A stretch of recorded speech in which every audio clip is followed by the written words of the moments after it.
boy band in town, ang grupong Upgrade na naglunsad ng kanilang first album. At todo suporta sa kanila ang nag-iisang master showman. Makichika kay Lars Santiago.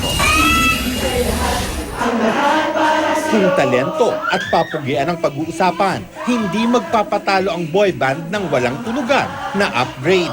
Sila ang bagong ginugroom ni master showman Herman Moreno para sa Stardom.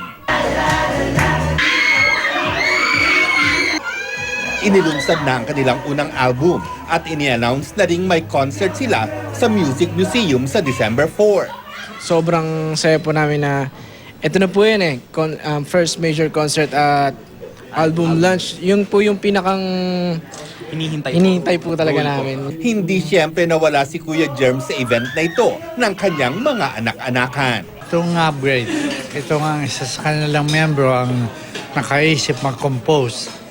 At maganda naman ang tempo na papanahon, nakakabilib sa kanila.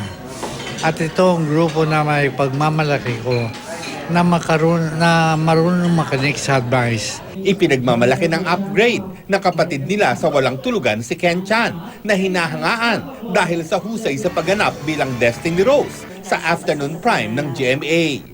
At dahil gusto rin daw nilang maging artistang tulad ni Ken, hinamon silang gayahin ang acting ni Ken bilang Destiny Rose. Humanda ka, Jasmine. Humanda ka sa pagbabalik ko. Sa pagbabalik ni Destiny Rose. Hindi mo na ako kayang apihin.